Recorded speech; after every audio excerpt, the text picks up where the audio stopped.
Good afternoon, everybody, and welcome to today's webinar, Voting in the Time of COVID-19, Wisconsin's Election Experience. My name is Doug Chapin. I'm an instructor at the Humphrey School of Public Affairs at the University of Minnesota and also Director of Election Research of the Forest Marsh Group in Arlington, Virginia. I want to thank you all for joining us today. This is part of an ongoing series of webinars for the Center for Election Administration at the Humphrey School, and is really a part of our way to connect people in the community to leaders in the election community and other smart folks in the election world to talk about the issues that are pressing in Minnesota and across the country. Just a couple of quick things for housekeeping. You will notice in your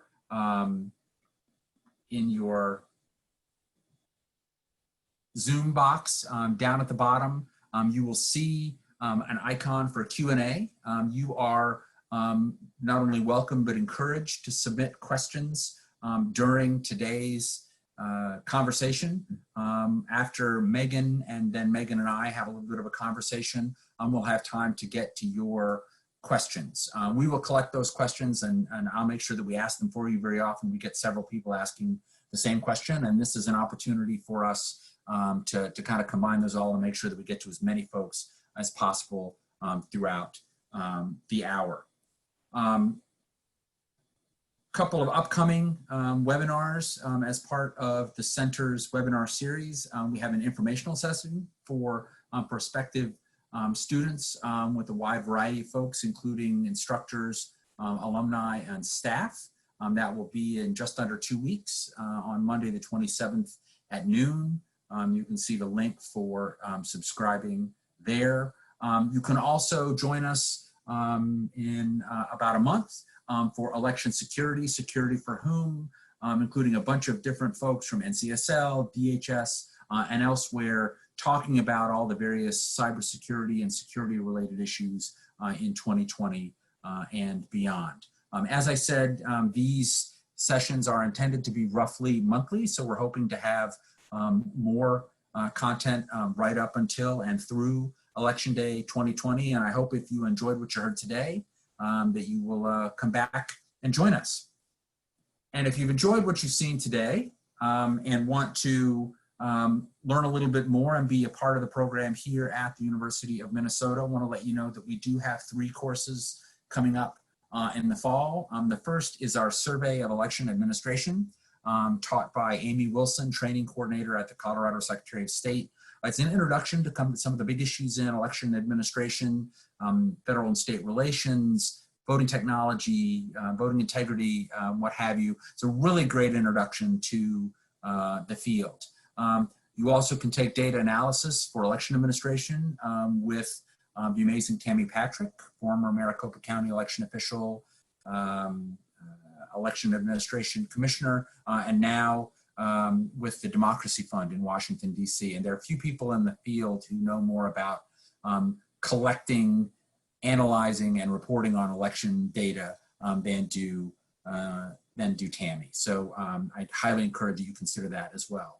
And then finally, if you're not tired of me after an hour today, you can take the Introduction to Election Security, which is just a really sort of a real toe touch on some of the big issues in the field of election security, what happened in 2016, what the country's done as a result, and what it means for elections in 2020 and beyond. All of these courses are stepping stones on the way to either an undergraduate or graduate level certificate in election administration from the University of Minnesota. And if you're interested in hearing more, you'll see an email later on in the webinar that you can collect or can get for more information. And so next, what I'd like to do is I'd like to introduce our guest today. Meagan Wolfe is director of the Wisconsin Election Commission. She was appointed interim administrator in March of 2018, and then appointed again in 2019 and confirmed by the Wisconsin State Senate. She's responsible for all aspects of Wisconsin's election administration system, including the very challenging role of overseeing and interacting with over 1,900 local election officials in the Badger State. Meagan is a national leader in the field. It is involved with a wide variety of efforts. She's involved with the Election Assistance Commission's advisory board. She's a key player on the National Advisory Board for the Electronic Registration Information Center. Also involved deeply in both the National Association of State Election Directors and the Election Infrastructure Interstate and Analysis Center, or EI-ISAC, for cyber security. And Meagan has very kindly agreed to carve an hour out of a very busy schedule to be with us today. And so with hopefully not much further ado, I'd like to introduce and welcome Meagan Wolfe. Great, well, thank you. And thank you so much, Doug, and for everyone for having me here today. I'm really excited to have this opportunity and to be able to have a discussion about some of the things that we experienced in our April primary election, and then some of the things that we're going to be doing as we move ahead into the fall election cycle. So to kick things off, something you might not know about Wisconsin, there's probably a lot of things about how we run elections that are quite different. But November will be our 4th statewide election here in the state of Wisconsin. And that's actually in addition to a very large special election for a huge congressional district that we had in May. And so I say, by the end of this year, we'll have had at least 4.5 statewide elections in the state of Wisconsin. And so right now we're busy preparing for our August 11th statewide election. So elections in the state of Wisconsin, just to give you a little bit of an overview about who we are and how we're different. So as Doug mentioned, I am the administrator of the State of Wisconsin Elections Commission. I also serve as the State of Wisconsin's Chief Election Official, which is usually a role that's held by the Secretary of State in more than 40 of our states. But here in the state of Wisconsin, we have a 6-member bipartisan commission that oversees elections, that appoints the administrator, and then the chief election official, myself, and our staff is all required to be nonpartisan. So again, this is a very different model than you might see in other states, where the Secretary of State, a partisan elected official, is the chief election official for that state. We are also the most decentralized election administration system in the country. And what that means is that we operate elections at the municipal level. So every city, town, and village in the state of Wisconsin has a local election official. This is in addition to our counties that play a much more limited but very important role in elections, and there are 72 of them. So that brings our total of election officials, local election officials, to 1,922, which again is very different than other states where they run elections only at the county level, and they may have, let's say, 50 to 100 counties that have actual election departments and run elections that way. A lot of our clerks in our 1,850 locations, they're part-time. So over 2/3 of them are part-time, meaning they probably have another full-time job, and they maybe serve as the clerk in their township as the sole employee for 5 hours a week. And they have to do elections, taxes, dog licensing, anything else that has to happen in that jurisdiction during those 5 hours. So again, a very different system than you might see in other states. So that helps to frame it a little bit about how we have to train all those people. That you're not going to have a full-time department or somebody that gets to live and breathe elections like I do that's running elections in these small communities. So now let's jump ahead to the April 7th election and our experience. I do think laying out the timeline and some of the unique challenges that we faced is really an important part of our story. So first of all, the first stay-at-home order in the pandemic happened in the middle of our active election. So absentee by mail and in-person absentee for our April 7th election, that all began on February 27th. So on February 27th, all of the ballots that had already been requested by mail had gone out. In-person absentee voting had begun in many of our jurisdictions. And so when the first active stay-at-home order was issued on March 12th, the election was well underway and ballots had already been sent. So it wasn't as if we had time to plan or adjust to a new environment. We were in the middle of an active election that was underway. It also wasn't just a presidential primary, which is a nominating process that's usually conducted by parties, especially in some of those states who you saw that moved their dates. It was very different here. This was actually our yearly spring nonpartisan primary election. So every year in April, we have a nonpartisan election where all the local leadership, like mayor, county board, alderperson, school district, are all elected in our 1,850 municipalities. So that was in addition to the presidential preference election as well. And we also have some complicated laws that if you were to move the date of that election, it would very much impact sort of the continuation of leadership in many of those important offices. Then of course there were the court rulings. In the week before the April 7th election, that there were many court rulings and litigation that changed the deadlines for both voter registration and for requesting an absentee ballot. There were changes to the witness requirement for returning a by-mail absentee. There were rulings that changed the deadline by which ballots must be received. And each one of these changes, whenever they were made, we had to train each of those 1,922 local election officials on the new change and publicize the new change to the public. Because again, ballots were already out, the election was already underway. It wasn't as if we could plan to send that information as part of the ballot. These things were changing as the election was underway.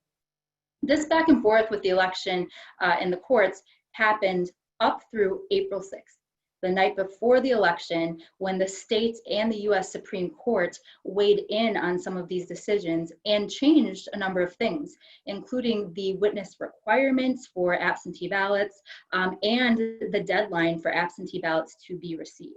So those decisions actually rendered some of the lower courts' decisions to some of the laws as if they never happened.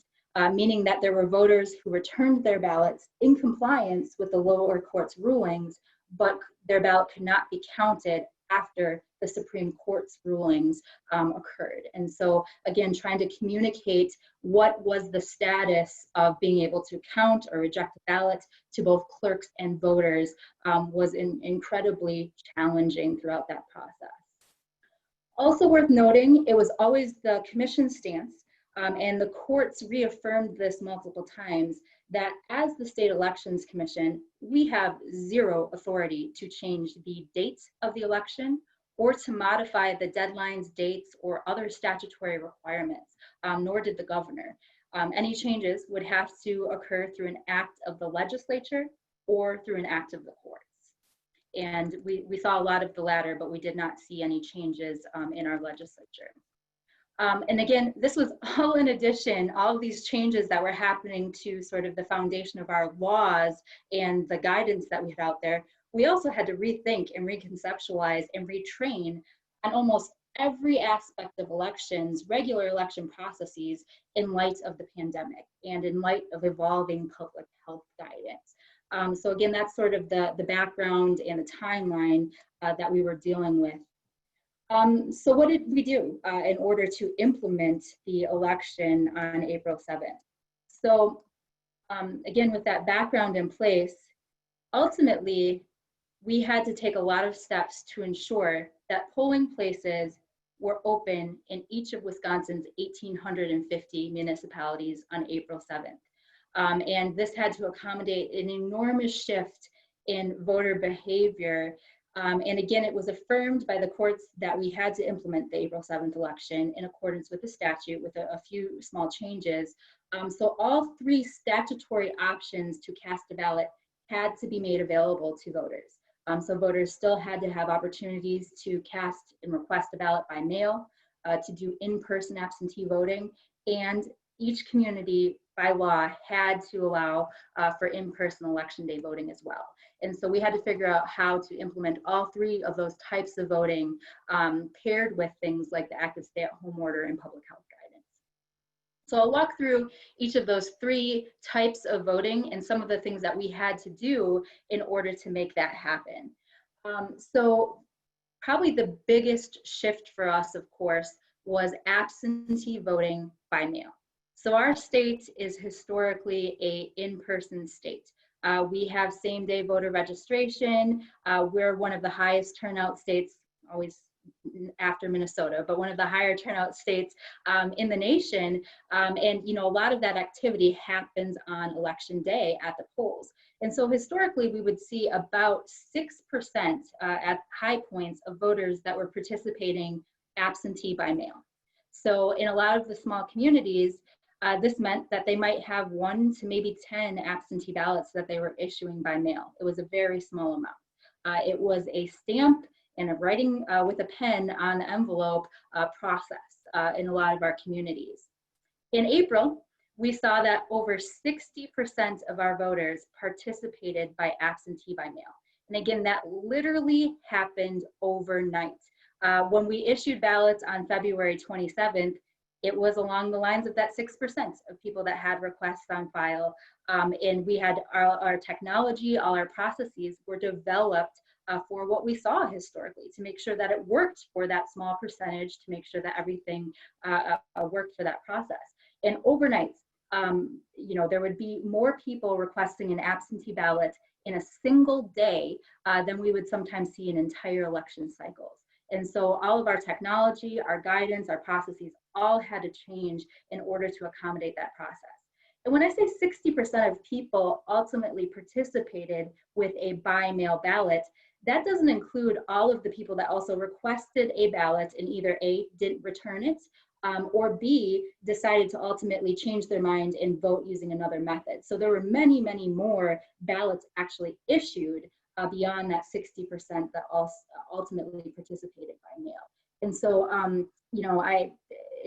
it was as difficult and as shocking as it sounds to make that transition overnight. It was something that, again, our technology, everything just wasn't built for, because why would you build major processes to deal with 6% of ballots when a pen and a stamp will do just fine, but it won't for 60%. So one of the biggest changes that we had to make to accommodate for that was our technology. So we have a statewide voter registration database that all of our municipal clerks use to issue ballots, to track registrations, to ultimately record participation. We have a huge database that we house at the state. We built it at the state, and it also powers our public-facing site, the My Vote Wisconsin website, where voters can go to register, to request their absentee ballot, to track their absentee ballot, to do all the things that they need to as part of the process. And so we had to literally sleep next to servers for weeks to make sure that we were keeping everything going, to make sure that the capacity was keeping pace with the number of requests that were coming through. When a voter goes to the My Vote Wisconsin website, I feel very proud that our site looks pretty seamless. You can go there, we did a ton of usability on the site, and you can make your absentee request with a couple of clicks. But it involves taking a picture of your photo ID, it involves us sending that to the clerk for review and then putting it into the statewide database. All those things take an incredible amount of memory. And so again, we literally had people sleeping next, or staying around the clock next to servers to make sure that we were continually increasing our capacity and were able to keep pace with all these huge files that were coming through to us as well, and that our database was ready for that. And ultimately, I think we were quite successful in making that happen to keep pace with what was changing. For by mail, we also found that clerks did not have enough envelopes. So they had bought enough envelopes for absentee voting, preparing for that 6% for the entire year. Well, they used the equivalent of 6% for each election for the entire year in a matter of days. And to further complicate things, we found that there were delays or shortages in the paper supply chain.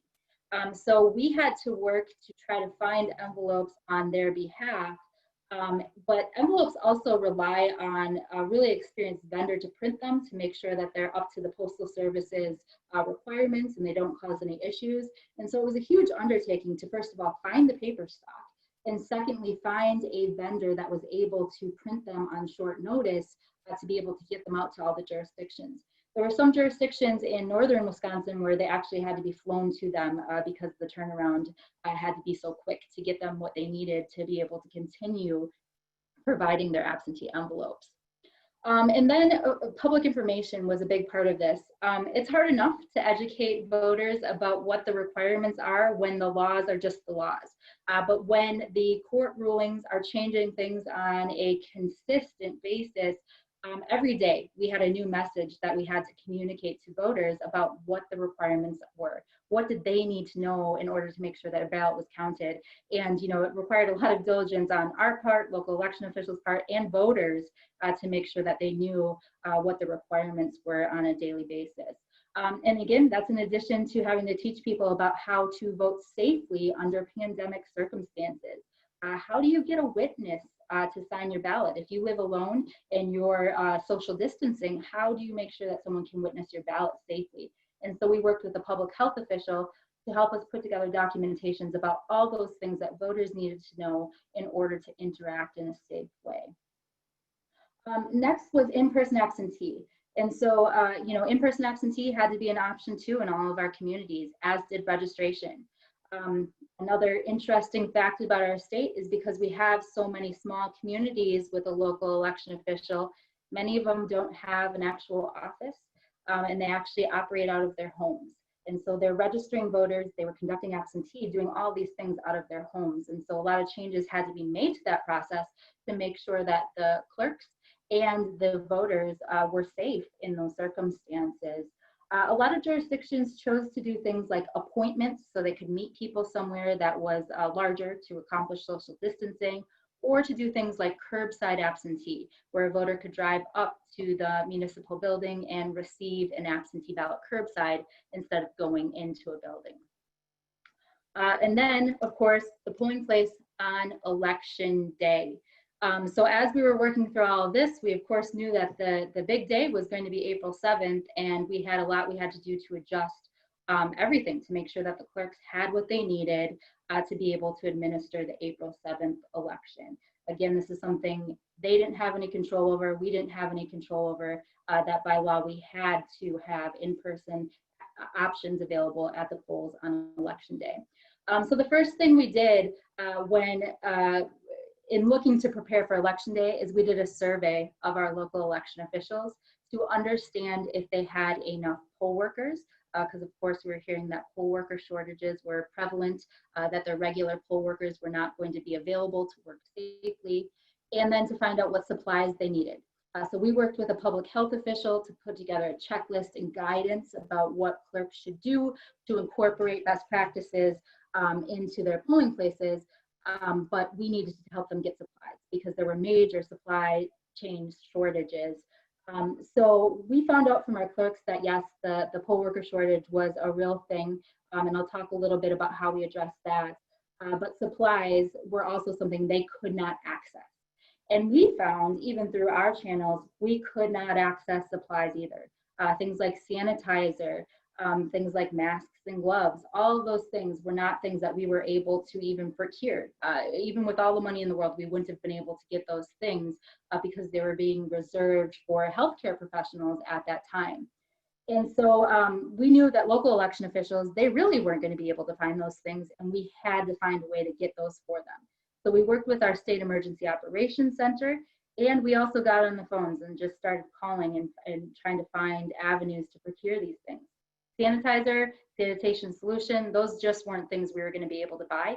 So we started looking at having it made. We started cold calling distilleries, and we were able to find a local distillery to work with to procure an alcohol-based sanitizer that could be used for both surfaces and for hands. The next challenge we found is there were no spray bottles in the supply chain. So we had the solution, but we didn't have anything that they could put it in to actually use it at the polls. And so we started to do training videos and things for clerks about how to find old Windex bottles and whatnot in their house in order to use the solution. Ultimately, we were able to find enough spray bottles to send to all of them, so that was good news. But you know, every step of the way we had to be creative. We had to overcome whatever that challenge was that was put in front of us each day. We also were able to ultimately find masks and gloves. It didn't come until the very last day, so a lot of clerks didn't know whether or not they were going to be getting those supplies until the very last day. And then we sent them things like pens for each voter. We sent painter's tape so they can mark 6-foot distances and accomplish social distancing. And we also sent them things like isopropyl wipes so that they could clean their voting equipment between each voter as well. Poll workers. So poll workers was a real challenge. Our clerks reported that they had a shortage of about 7,000 poll workers in the weeks before the election. And so we put together a lot of recruitment materials. We put a widget on our website where we could help recruit poll workers, but those efforts just weren't fruitful. It was such an uncertain time. This was all brand new to people that we were not finding the poll workers that we needed. And so ultimately, the governor did allow the National Guard to serve as poll workers, which was a huge and just an incredible effort. So about 2,400 National Guard's members were put on active orders in the 3 days before the and on election day to serve as poll workers. Now, how it actually looked is different than how it might sound. These were people that served in plain clothes in the communities where they live.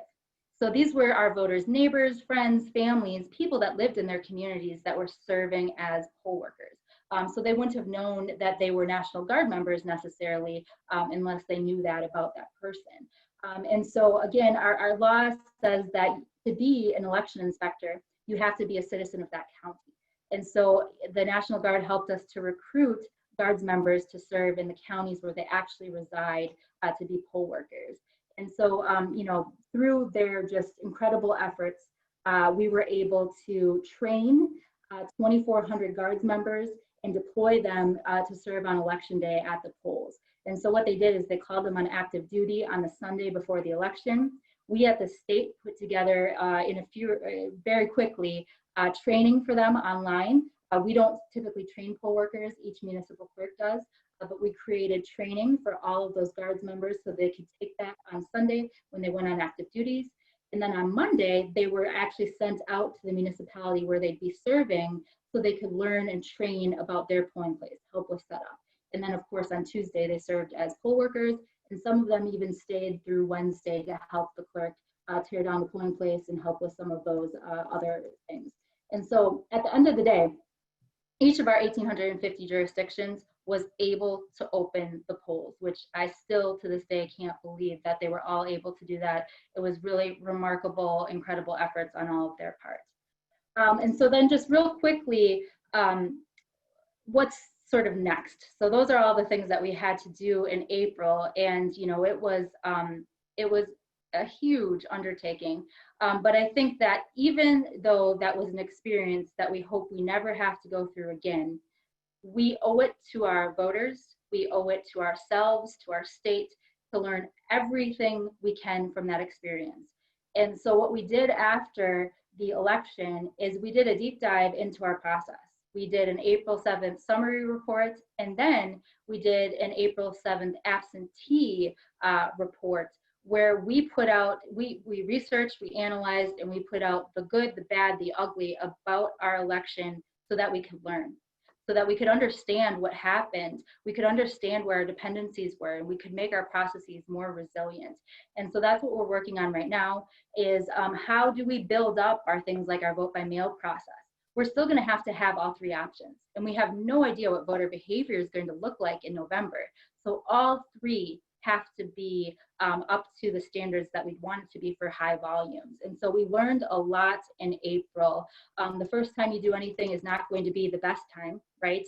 But the clerks were just incredible throughout it. So again, you know, I hope it's something that we never have to live through again. But every step of the way, they were just so resourceful and resilient, and they overcame just insurmountable challenges on a daily basis. And so, you know, another thing I like to say too is while some of the stories were that there were lines in one of our polling places in one of our municipalities, in 1,849 municipalities, they opened the polls and they did not have those experiences. And I think that that is just a true testament to the type of public servants that we have working in our local communities, and that they weren't going to let anything stop them. Regardless of what a crummy hand they were dealt, they weren't going to let anything stop them from making sure that democracy was administered in their jurisdictions. We're also working on public information as well as we head into the fall. We want to make sure that voters know about their options. They know that if they choose to vote by mail, how does that process work? What do they need to know? Where do they go for information? If they choose to vote in person, what do they need to know about that experience? How can they prepare for that experience? And so we had already been working on a statewide survey to understand the perceptions of our voters and what type of information they needed. And so we're able to utilize that information to actually bring information to our voters where they look for it, where they trust the information. And so that's something that we're really building upon as we head into the fall, is to make sure that all of our voters know what their options are and how to exercise their right to vote. So with that, Doug, I'd be glad to turn it back over to you for any questions.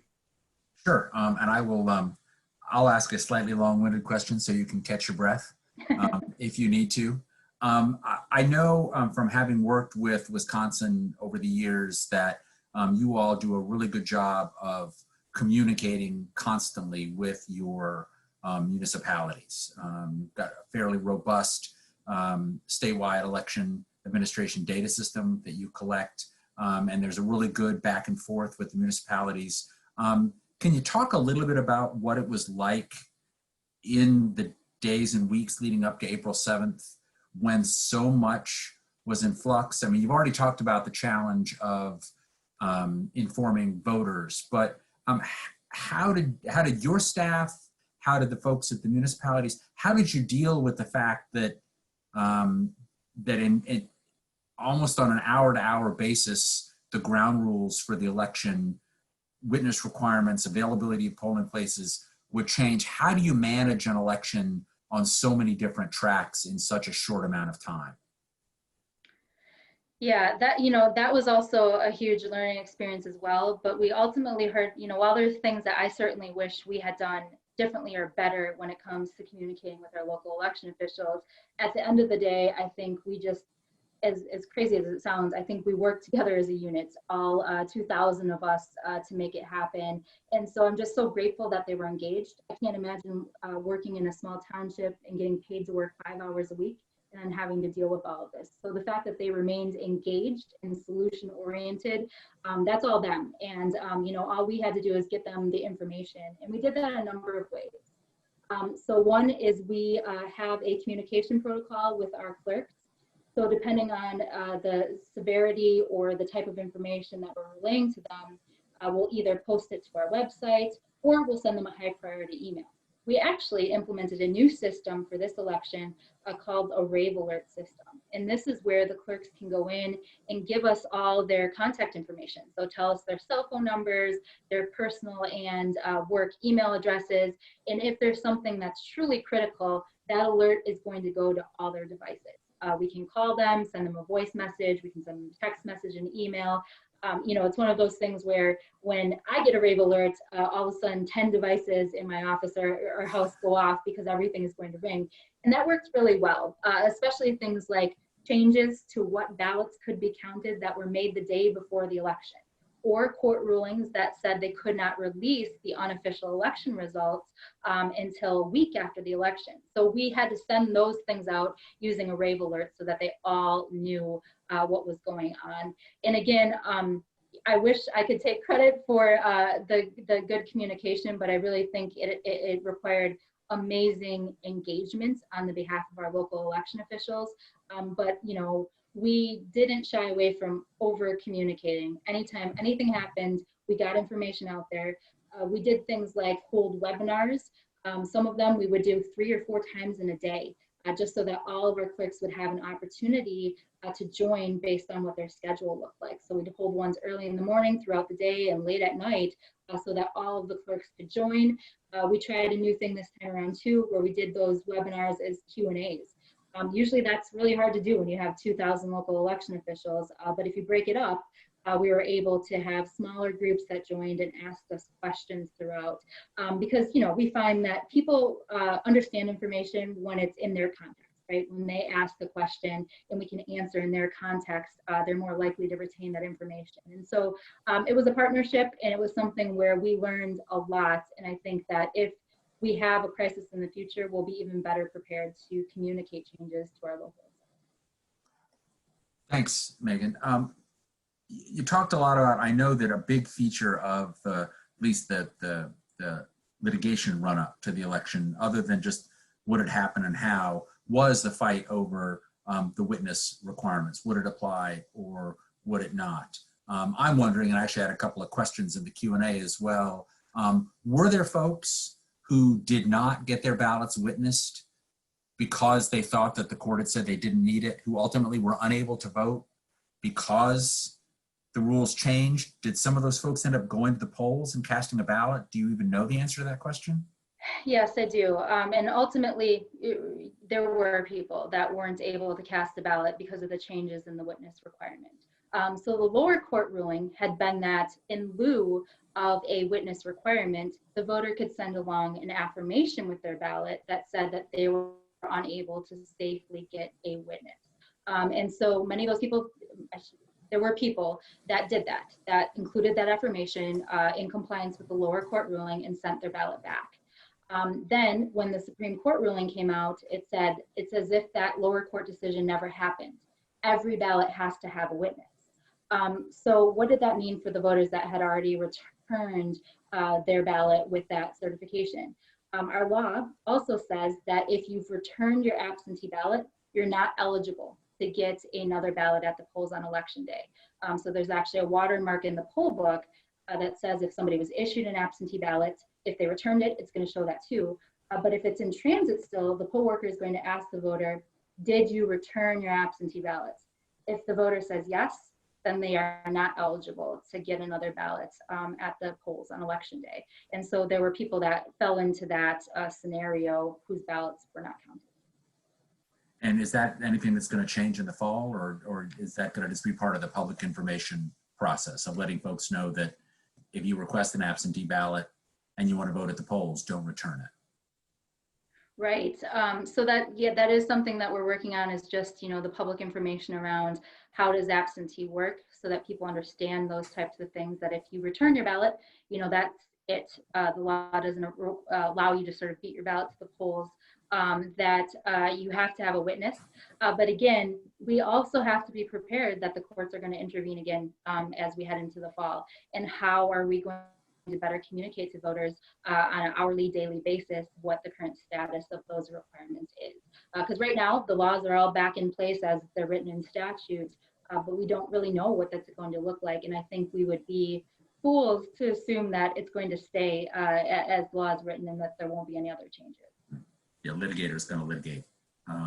So poll workers, you talked a little bit about that, and obviously some of the problems that you saw in communities like Milwaukee, which you didn't name, but was in the national news, was largely a function of poll workers. What are you seeing? Obviously, you, like everybody else, is recruiting like mad for 2020. Can you talk a little bit about what your concerns are and what you all might be doing to try and fill those gaps? Yeah.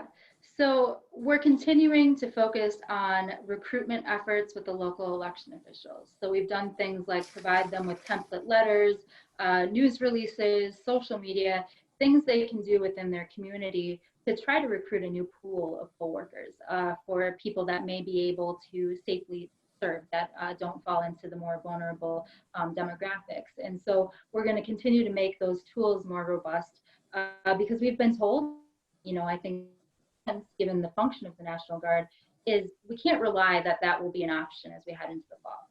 They're there for emergencies. We don't know what types of emergencies they're going to be dealing with in the fall, and if they'll have the capacity to be able to serve as poll workers. And so they're really a last resort.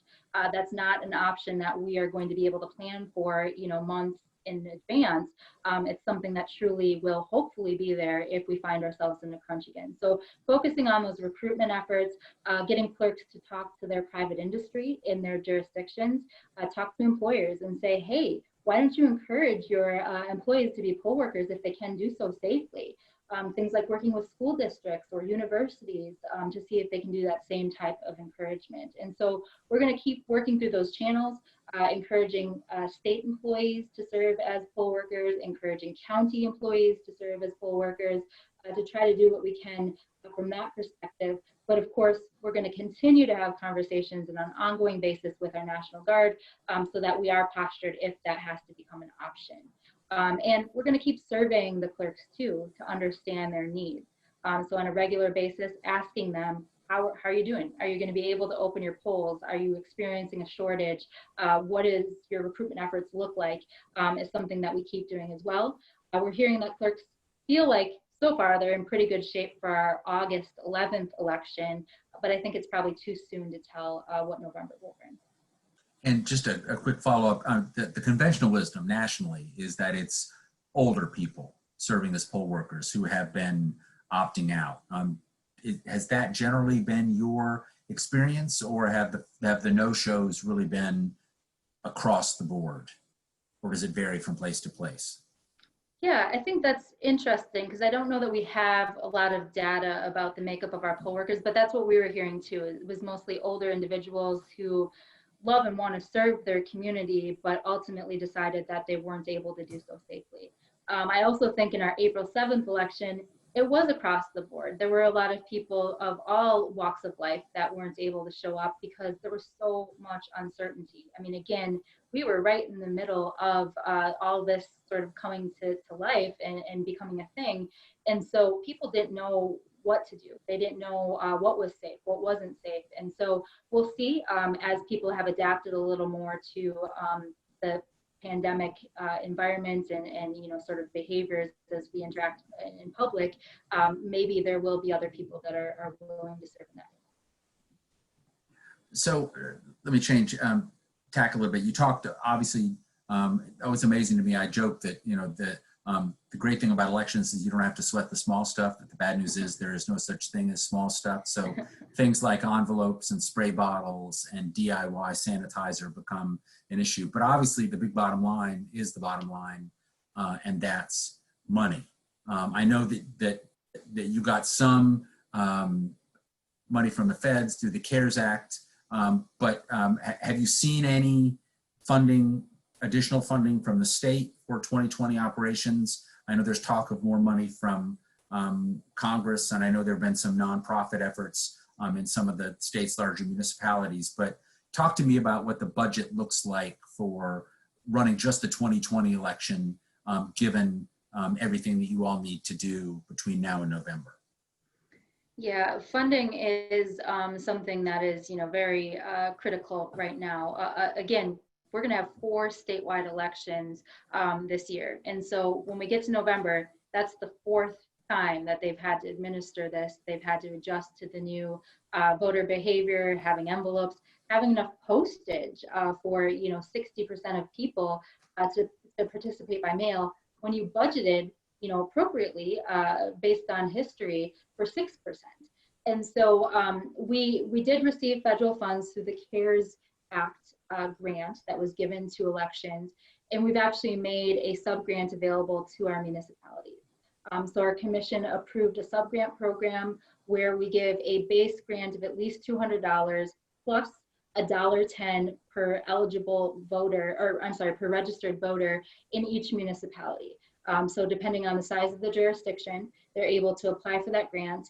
And the thought is that that money will at least allow them to be able to cover postage and envelopes for the increase in by mail activity. It's probably not going to cost all of the other things that they need to do. So let's say that they have to put up plexiglass barriers in their voting locations. Let's say they have to rent a larger space to space people out. They're not going to necessarily have the funding they need for that.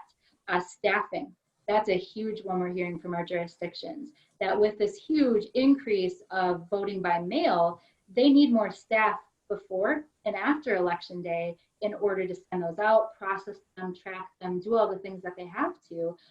Whereas, typically they were able to focus on election day and just recruiting poll workers. And now they kind of stretch out their need for additional personnel, which of course represents a larger cost as well. We are working to, again, procure supplies on their behalf. Our National Guard is going to be helping us with the distribution of those supplies. So we're working to find sanitizer, paper towel, isopropyl wipes, masks, gloves, all the things that they had in April. But we're looking to get those actually out here in July to each of the 1,850 jurisdictions so that the jurisdictions know they have the supplies. I think that helps a lot with recruiting poll workers, is to be able to tell your poll workers, we have what we need. We're set, you're gonna have a mask, you're gonna have sanitizer, we're ready. So we're working to get that out to them for November before the August election. And that's, something that, of course, funding, we have to use the remaining funds after that sub-grant to procure those supplies. So you mentioned postage for the localities, and obviously I know in the news, especially in the last week or so, there have been some studies about some of the postal issues that you all faced in April, both in outgoing delivery of blank ballots and return delivery of voted ballots. Want to talk a little bit about what you found and what that might mean, both for what you tell voters and how you all work with the Postal Service in August and November? Yeah, so, we after the April 7th election, we really dove deep into each of the instances where there was some kind of delivery issue reported to us, a jurisdiction that reported that, ballots were bounced back to them with no explanation. We dug into all those scenarios and tried to learn as much as we did find that there were a small pocket of issues that was sort of a confluence of issues that had happened in our system, but there were a lot of things that happened in the Postal Service that we just could not explain. And so we now have weekly calls with the Postal Service to try to build that relationship, understand places where we can improve the process. We're working to incorporate intelligent mail barcodes into our absentee process for both outgoing ballots and return ballots, so that if there are situations like we saw in April, where the Postal Service had told us that they had, bins of ballots that hadn't been sent out appropriately, a clerk would be able to see that. They'd be able to see that the ballots were stuck somewhere, that they shouldn't be stuck there that long, and they'll be able to reissue those before it's too late. And so, we're also building in a lot of automation into our statewide voter registration database too, so that clerks can print out labels, they can have a QC process, and we can flag them if we're seeing that things don't hit the mail, or we're seeing that there's a day where all of a sudden there's a really weird return rate. Let's say all of a sudden there's one day where we're not seeing any ballots come back. That's an anomaly. They're going to need to follow up on that. And so, there's a lot of things that have to happen, I think, in our system, but communication will be key too. It's difficult, though. I will say it's difficult because postal services are like clerk's offices here. In each small community, there's a different post office that handles mail in a different way. We saw this when the courts ruled on a postmark requirement for ballots being returned in April, that every single postal office was handling the postmarking, the receipt of the ballots differently. Not all of them have equipment to be able to process the intelligent mail barcodes. And so another thing we're going to work on is a checklist that our clerks can work with their local branches on to ask the right questions to make sure they understand how their local branches will be handling election mail. Quick question, a couple of people have asked, did you see, I know the reports of some voters getting sick in the wake of April 11th. Did you see or hear about poll workers or election workers getting sick? So there were some reports that were done in terms of contact tracing, but nothing that really definitively answered that question. I think any of the reporting that was done was quite problematic because it was based on a self-reporting of poll workers and voters. So if someone went in and got tested and it was positive, they asked them a string of questions. Did you go to the grocery store? Did you vote? We've probably all seen, some of the skits and things when people are asked and they're self-reporting, people don't always tell the truth. And so, there was never an official compare of the statewide participation list and any sort of positive cases. There really isn't any data to show that there was an increase because of the election. And then finally, and then I'll give you any last word that you want. Did you see any, obviously you're active with the growing focus on cybersecurity across the country, and cybersecurity was job one, it felt like, until COVID, and then it might still be job one, but there are other job ones as well. How have you all worked to continue the focus on cybersecurity, given that it is such a target and virus-rich environment right now? Yeah, so I feel really, really fortunate that the clerks before all of this had trusted us in implementing an incredible amount of groundwork on cybersecurity at the local level. Because you can only imagine when you've got 1,850 clerks, and a lot of them are in small townships using their own personal devices that work 5 hours a week, there's not a lot of cybersecurity awareness at that level. So in the last few years, we had done a lot. We had a sub-grant program for our municipalities to ensure that they had a compliant computer. We implemented multi-factor authentication a few years ago. We did a sub-grant to make sure that they had cybersecurity training, that they have some type of IT support, because many of our jurisdictions don't have IT. We also did things like implement endpoint detection on each of the devices that utilizes the state system. So a clerk, they might not know that they have a virus on their computer. So if they go to log into our statewide system, before they can do that, we check their computer. We make sure everything is good to go. And it's going to protect their device even more than it's probably going to protect our statewide system, and we can help them then connect with the right resources. And so, all those things that we put into place leading up to the April election really paid off, because we were automated at this point. We knew what our clerks' devices looked like. We knew what the statewide system looked like. We had done all the assessments. We had done all the additional security. And so we were in a really good spot. But that being said, it's never time to let down your guards. And so we also, in parallel, are running our additional cybersecurity preparedness as we head into the fall, because election security changes every day. Every single day, there's new things that come our way that we have to make sure that we're prepared for. And that we have to make sure that we're able to recover in the event of an emergency. And I will say too, we had a great program for tabletop exercises with our local election officials. We had done thousands of scenario-based trainings with our clerks around the state, where we would go and we would exercise what a bad day in elections and cybersecurity would look like, and they practiced what they would do to respond.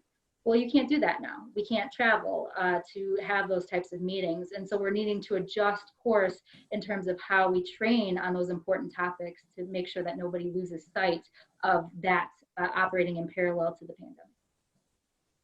Wow. Well, thank you so much.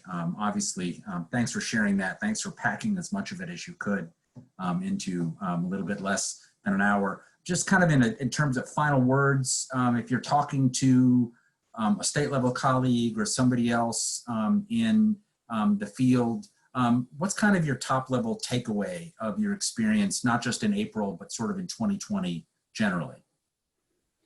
A couple of things. One is that I think we all need to take a really hard look at where our dependencies are when it comes to elections. Where are we dependent on specific things that we might not even realize? Like our envelopes was a great example. You never would have thought that having exactly the right size envelope with the right paper stock would be something that was so critical, but it was. And why? Well, why did we have so many specific things that we were using? Why couldn't we make that process a little more resilient in case we ever had a paper shortage or something else that came up? And so I think really taking a look at your system and recognizing where you have dependencies, not even just COVID specific or security specific. Where in elections do we have unnecessary dependencies, and how can we reimagine those things to be more resilient for any type of emergency? And I think that that's probably my biggest takeaway is looking at it from that perspective and making sure that we're ready for whatever is handed our way. Because the other thing is, you have to be solution oriented.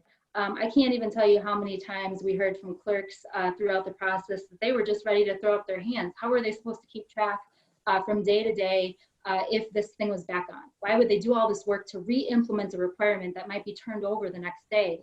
And we just had to keep plugging forward, keep moving forward, keep your eye on the solution. And so I think, you know, once you recognize those dependencies and make your system more resilient, also just having a very solution-oriented approach to everything you do. You know, we can't give up. We have to keep moving forward.